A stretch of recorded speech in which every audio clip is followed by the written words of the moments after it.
Jbel Hibri, 40 cm de neige au sommet, 30 cm au pied de la montagne et un petit 3 degrés en journée. Une situation météorologique qui draine des visiteurs assoiffés d'un spectacle qui leur a visiblement manqué. Ils l'admirent au point de jeter aux oubliettes les gestes barrières anti-Covid. J'ai déjà bénéficié des doses du vaccin anti-Covid et même de la dose de rappel, mais j'avoue qu'il est difficile de ne pas succomber à la beauté du temps qu'il fait ici et de respirer à plein poumon cet air frais sans porter de masque. Un geste qui pourrait tout de même coûter cher. Pour la deuxième année consécutive, nous vivons toujours dans un contexte de pandémie, même si la situation épidémiologique est stable depuis quelques semaines. Nous constatons que beaucoup de gens ne portent plus de masque, alors que Covid est toujours en pleine expansion chez nos voisins européens.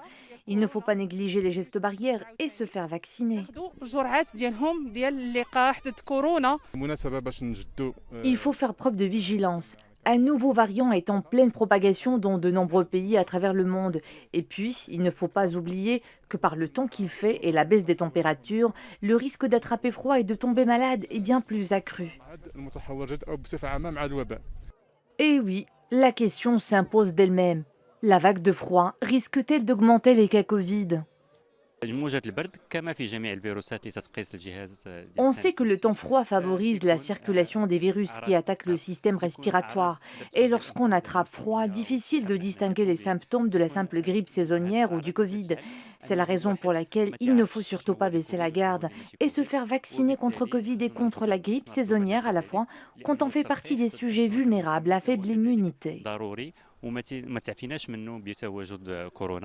En pleine saison hivernale, le risque de propagation d'une nouvelle vague au Maroc paraît presque inévitable selon les experts.